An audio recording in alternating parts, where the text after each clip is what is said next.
Bonjour à tous et bienvenue. La page Laurent Gbagbo est définitivement tournée au Front populaire ivoirien. En effet, l'ancien président en conflit ouvert avec Pascal Afine-N'Guessan pour le contrôle du FPI a choisi, selon lui, d'abandonner l'enveloppe vide à son ex-premier ministre. Et c'est dans ce contexte particulier que se tiendra demain le 6e congrès extraordinaire du FPI. Et c'est le sujet de ce numéro de Ça fait l'actualité. Je vous propose d'écouter les réactions des populations au micro d'Ahmed Traoré. Le congrès est bienvenu pour que nous puissions essayer de parler un peu de nos préoccupations au niveau de notre emploi. Nous, ce que nous voulons, c'est pour notre stabilité. Voilà, parce qu'actuellement, nous avons remarqué dans le pays que vraiment il y a beaucoup de chômage, il y a beaucoup de jeunes qui ont fini et puis il n'y a pas d'emploi. Donc je pense que si cela peut remédier à notre situation. Ce nouveau congrès aura encore sa place dans la jeunesse parce que nous les jeunes aujourd'hui, nous voulons un parti qui va soutenir l'emploi jeune. Donc nous espérons assister encore à un parti qui va soutenir les jeunes. Le congrès du FPI, bon, si c'est pour la stabilité de la Côte d'Ivoire, tant mieux pour tout le monde.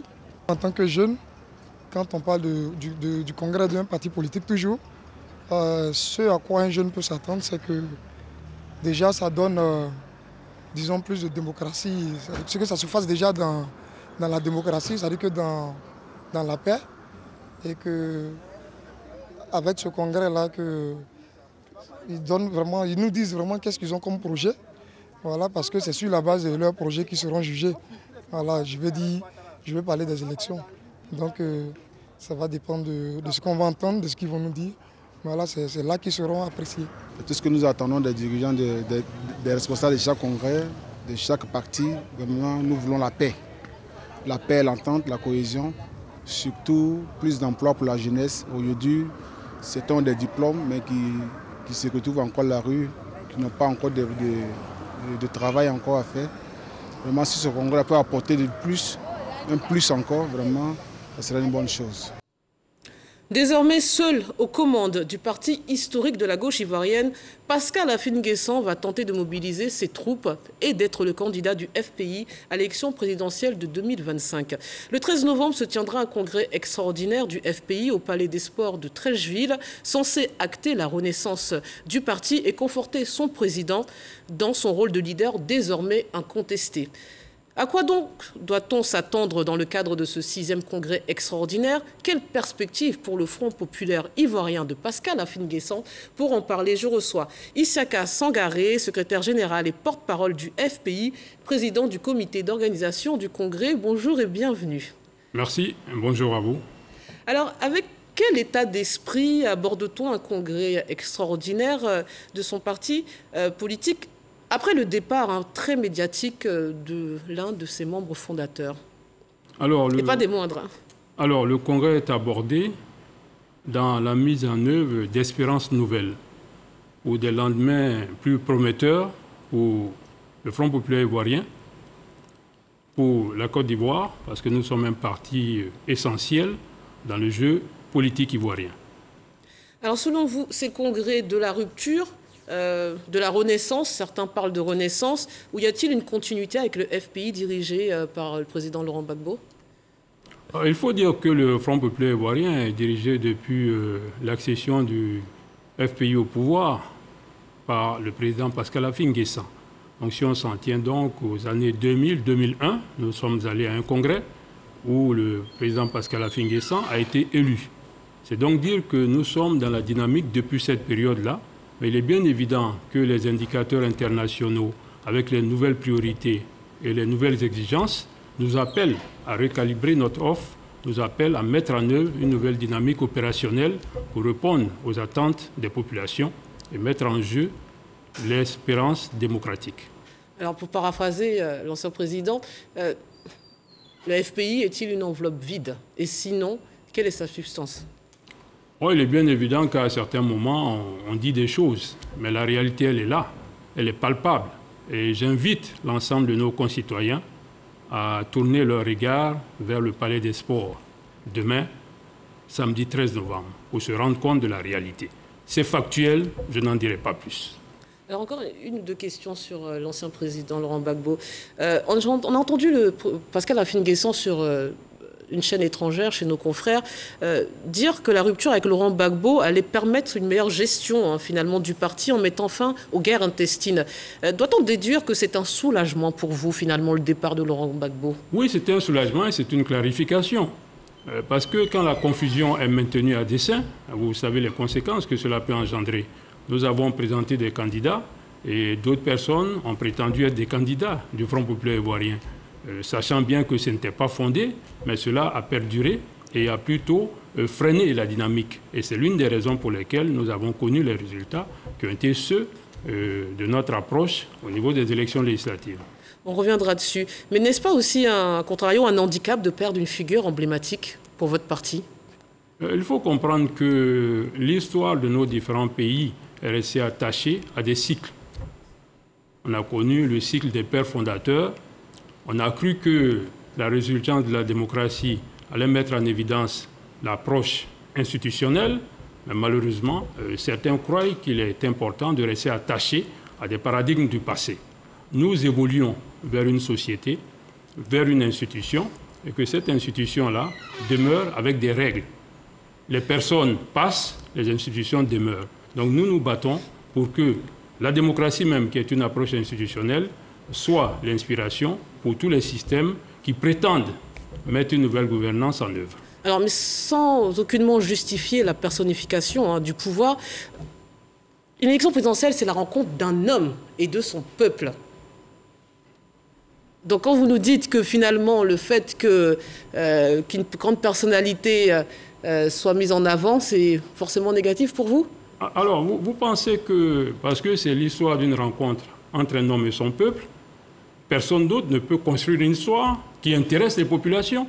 Le parcours de Pascal Afine-Guessan est édifiant. Il a commencé très tôt. Dans la trentaine, il était déjà maire, dans un contexte où nous n'avions même pas espoir de glaner quelques lauriers, mais il a été maire. Il a été tout récemment Premier ministre de la République de Côte d'Ivoire.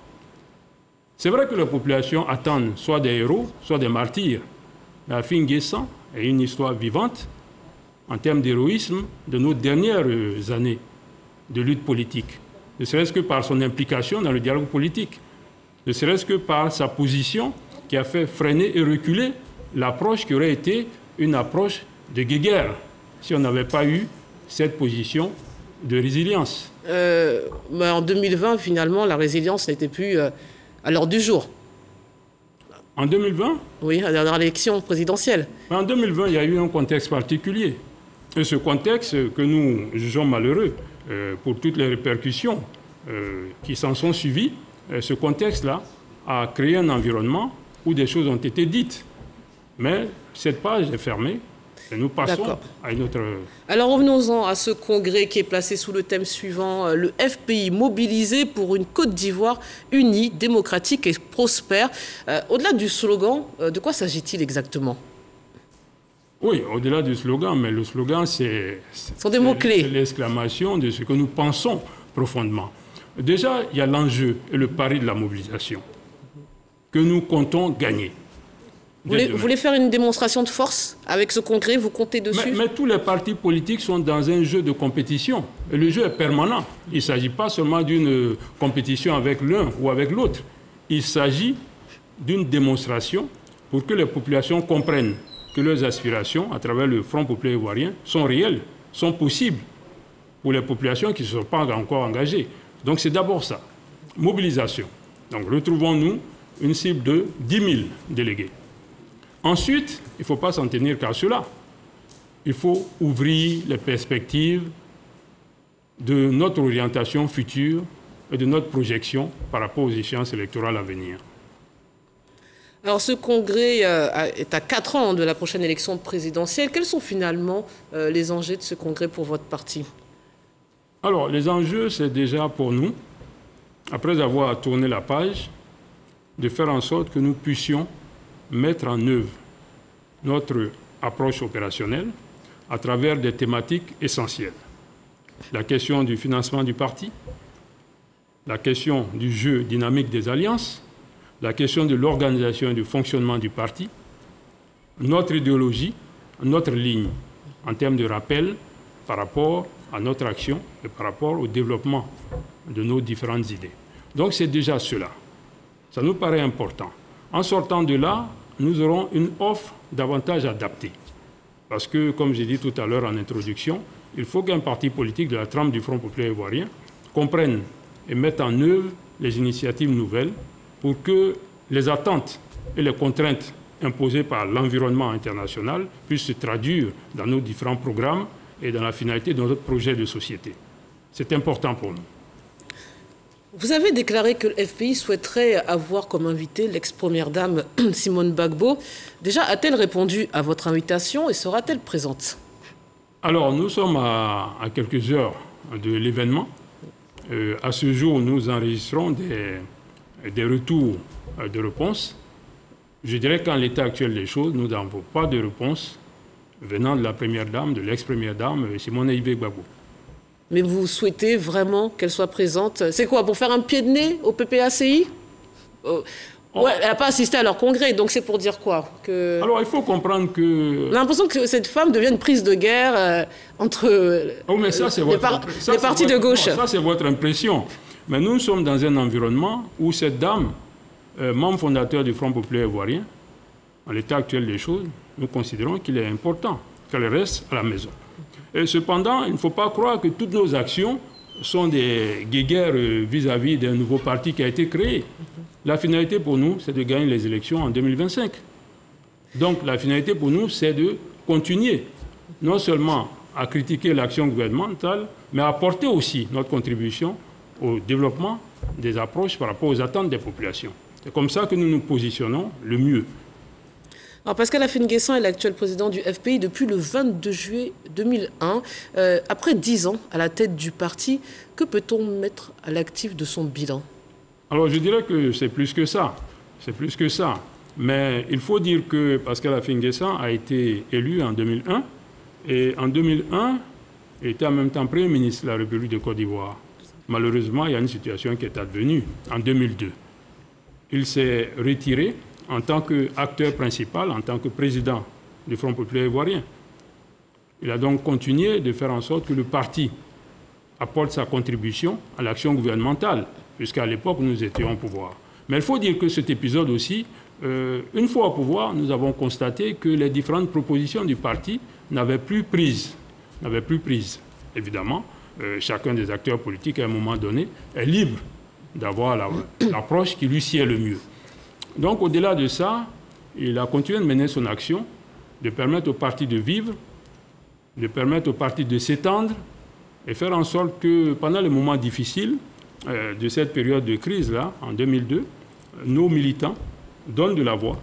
Nos militants s'organisent pour faire reculer les différentes approches, les différentes attaques de la rébellion. Donc, c'était une époque. Donc, cette époque-là, déjà, a été gérée comme il fallait. Après, il y a eu l'époque essentielle, donc de l'après-crise. Il a été embastillé, comme chacun le sait.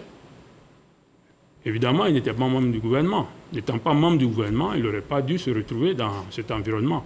Mais cet environnement, il y a été parce qu'il a continué d'exprimer à cette période-là son attachement à Laurent Gbagbo. Donc, sorti de prison, heureusement, il a repris son bâton de pèlerin pour continuer de réveiller la flamme militante, pour faire en sorte que le jeu démocratique soit pluriel, et c'est ce qui a permis au Front populaire ivoirien de continuer de vivre. Parce que je continue de dire que si Pascal Affi-N'Guessan, en sortant de prison en 2013, n'avait pas pris son bâton de pèlerin pour relever les différents défis, beaucoup de personnes qui avaient des craintes à cette période, beaucoup qui s'étaient exilés, beaucoup qui s'étaient enfermés dans une sorte de mutisme, n'auraient pas bougé, et le jeu démocratique se serait peut-être étiolé à cette période-là. Donc vous nous dites finalement qu'il a permis de maintenir le parti en vie. Voilà. C'est le constat que vous faites. Et vous avez dit aussi quelque chose d'intéressant, que finalement il a continué à se battre pour Laurent Gbagbo. Quand ce dernier, en sortant, décide de le quitter, comment l'a-t-il vécu personnellement? Ça l'a touché profondément? Il est bien évident que dès lors que vous avez mis en avant votre science, votre intelligence, votre énergie pour faire aboutir une cause, forcément la cause est emportée par Laurent Gbagbo. Et quand arrive le moment où nous pensons que dans le jeu donc, de l'alternance, des nouvelles compétences se dessinent avec de nouvelles capacités, il est bien évident qu'à un moment donné, on aurait souhaité qu'au nom de l'unité, on puisse mettre en avant les compétences qui nous permettraient de continuer d'avancer. Si cela n'a pas été fait, il faut dire qu'à un certain moment, ça a été interprété comme un jeu égoïste, comme la volonté de perdurer tout seul dans la gestion du parti. Vous parlez du poste de vice-président qui souhaitait récupérer définitivement. Non, ce sont les retours. Les postes de vice-président du FPI. Mais je crois que ça a été plutôt une grandeur d'âme que Afin N'Guessan, en tant que président, s'éclipse dans son intention pour être vice-président. Ça a été une grandeur d'âme. Et ça, c'est quelque chose à saluer. Ça n'a pas été interprété comme ça. Mais chacun interprète comme il le sent. Tout à fait. Il y en a aussi au Front populaire ivoirien qui estimaient que ce n'était pas la meilleure des démarches. Et pour rester sur son bilan, en 2001, le FPI de Laurent Gbagbo enregistrait 96 députés à l'Assemblée nationale, puis 3 en 2015 sous Pascal Afin N'Guessan. Et actuellement, on n'en compte que 2, dont le président du parti et un député élu dans le cadre d'une alliance avec l'UPDCI. Comment expliquez-vous cette faiblesse des résultats? N'êtes pas vous inquiet pour la suite, justement? Alors là, on n'est pas du tout inquiet. Quand vous prenez l'environnement, il faut faire des analyses dans des environnements bien spécifiques. 2015, la plupart des militants étaient en exil. Certains avaient leurs avoirs gelés, dont moi-même. Beaucoup ont été licenciés.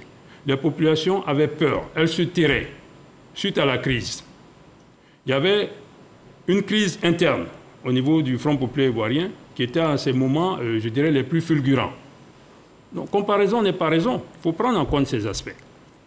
Les dernières élections, les législatives, s'entend, mais il est bien évident que dès lors qu'on a été ensemble dans différentes plateformes pour défendre un idéal et qu'un axe se crée, excluant les autres, nous nous retrouvons soudainement sans y avoir été préparés.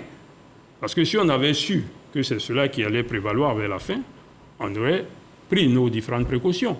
Quand vous vous retrouvez tout seul à combattre avec vos candidats, allez donc essayer de glaner des résultats vis-à-vis du parti au pouvoir et encore vis-à-vis d'une coalition qui sort de l'opposition. Encore que dans cette coalition-là, il y en a qui continuent de clamer haut et fort, qui continuent d'être FPI, donc qui créent à dessein la confusion. Mais bon sang, quel résultat vous vouliez qu'on ait? C'est celui-là qu'on a eu, mais nous nous projetons sur demain. C'est pourquoi nous disons que nous sommes soulagés quand la clarification se fait. Nous avons 2 députés, nous en sommes très fiers, et il ne s'agit pas de dire que nous avons eu un député seulement par rapport à un soutien, mais je continuerai de dire que dans le Tonkpi notamment, l'UDPCI a 8 députés. Nous n'avons pas présenté de candidat contre l'UDPCI. C'est l'expression de notre grandeur, de notre vision, de notre approche républicaine et de notre approche qui privilégie le sens et l'intérêt du groupe. Vous parliez justement des alliances. Selon la presse, vous auriez affirmé que le président Henri Konan Bédié a trahi le FPI. Est-ce vrai? Tout ce que je dis, dans cette interview que j'ai donnée, de tels propos n'ont pas été dits. Dans cette interview. Donc vous réfutez fermement ces propos?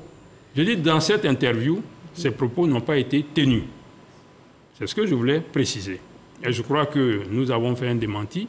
Il n'y a pas eu de retour. Ça veut donc dire que c'est ce qui s'est vraiment passé dans cette interview. D'accord, mais c'est l'occasion si je vous demandais si le PDCI est un allié, un futur allié objectif, sachant qu'il est régulièrement, il va régulièrement à la rencontre de l'ancien président Laurent Gbagbo. Est-ce que ça s'éloigne, il ne s'éloigne pas de vous, ce parti, finalement? Oh, mais le PDCI s'est éloigné de nous depuis très longtemps. En 2018, nous avions mis en branle une coalition dans l'espérance d'une alliance à venir. Nous avons même des circonscriptions. Nous avons ensemble des représentants dans les mairies, et notamment à Cocody. Vous comprenez? Après, le PDCI a pris la résolution de s'engager avec EDS, dont le référent est le président Laurent Gbagbo. Mais c'est leur choix. Chacun fait les choix qu'il veut. Le jeu politique est un long chemin. Les lendemains nous diront qui a raison. Alors les partis de gauche sont généralement des partis de contestation dans le monde entier et très attachés notamment aux problèmes sociaux. Mais on vous entend peu sur les problématiques d'ordre social, on vous entend plus sur les problèmes d'ordre politique. Pour quelles raisons? Alors sur les problématiques d'ordre social, mais nous avons fait souvent des déclarations. Mais vous menez des actions. Que fait le FPI au-delà avant les échéances électorales? Qu'est-ce que vous faites d'une échéance électorale à une autre? On ne vous entend pas, on ne vous voit pas, on ne vous perçoit pas sur ces questions sociales. Vous le dites de quel point de vue? Nous sommes d'abord un parti socialiste. Et chaque fois qu'il y a une situation qui est présentée par rapport à la cherté de la vie, par rapport à la pandémie du coronavirus, on a fait véritablement des propositions. On a fait des propositions. Le président du parti a même fait circuler certaines vidéos en prenant en compte des propositions autant au plan économique qu'au plan social. Donc on a apporté notre contribution. C'était un moment important de la vie. Vous allez mettre l'accent sur les questions, les questions sociales, notamment dans votre congrès et dans le programme que vous prévoyez? Alors nous avons un programme qui est d'abord assis sur l'humain. N'oubliez pas que nous sommes les précurseurs de l'école gratuite obligatoire, de l'assurance maladie.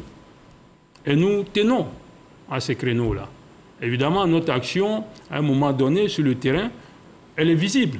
Mais les partis politiques, malheureusement, en ce qui concerne ceux de l'opposition principalement, n'ont pas de financement. Donc on s'en tient en déclaration, on mène des actions qu'on peut faire, on mène des actions de solidarité aussi, par rapport aux situations qui adviennent.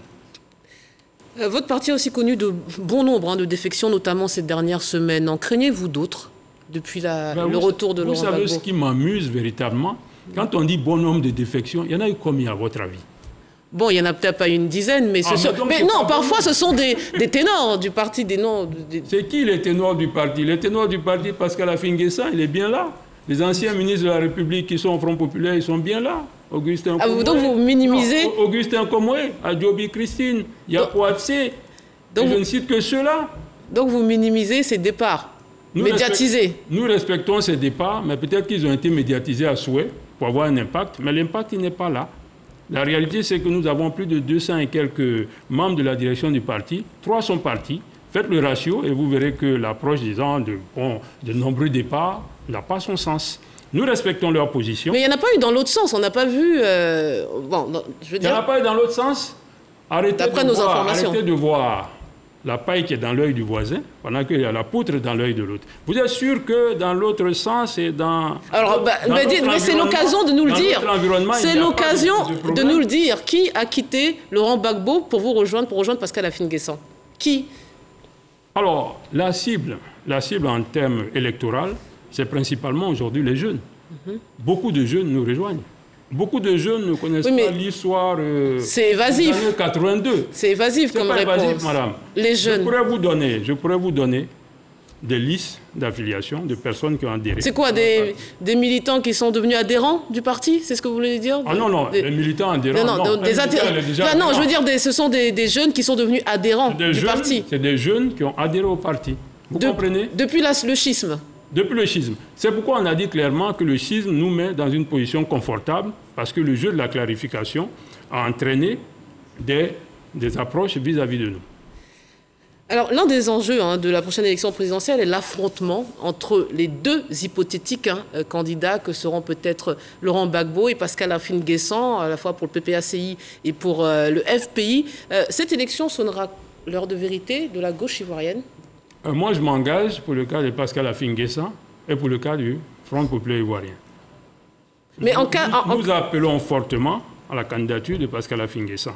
Nous avons des procédures internes qui prendront la décision en temps opportun, mais tous les militants, unanimement en tout cas, nous espérons cette candidature-là. Nous avons un bon produit, il n'y a pas de raison que nous ne continuions pas de faire confiance à ce produit. Pour les autres, je ne saurais m'engager, je ne sais pas. Non, mais on vous dit qu'il y aura le match dans le match. Ça, c'est vous en tant que spectateur. Moi, en tant qu'acteur, je ne peux pas affirmer qu'un parti politique quelconque va... Mais en cas de défaite, vous tirez les leçons de vos choix, de vos actes actuels? Mais votre commentaire est orienté. Et en cas de victoire. Oui, bien sûr. Non, mais on demandera au PPACI si en cas de défaite, Laurent Gbagbo va tirer des leçons de ses actes et de ses choix. Mais là, c'est vous mon invité, c'est votre congrès demain. En cas de défaite en 2025, est-ce que vous allez tirer les leçons des choix et des actes que vous posez actuellement en 2020 2025, ce qui est important. 21 même. 2025, ce qui est important pour nous, c'est de comprendre que nous cherchons à gagner les élections. Nous cherchons donc à conquérir le pouvoir d'État et à mettre en application notre programme de gouvernement et notre projet de société. Pour nous, ce qui est important, c'est déjà ça. Nous ne choisissons pas un quelconque adversaire. Nous irons en compétition avec tous les candidats dans l'espoir de gagner. Et c'est même pourquoi nous allons aussi à ce congrès. Donc réadapter notre offre, récalibrer nos capacités opérationnelles, mettre en évidence notre potentiel, identifier les compétences nouvelles, notamment au niveau de la jeunesse et des femmes. Donc il n'y a pas de raison que nous croyions que ces élections-là, nous allons les perdre. Ça sera le mot de la fin, Monsieur Sangaré. Merci d'être venu. Bon congrès demain au FPI. Merci à vous de nous avoir suivis. Restez sur RTI 1. Merci.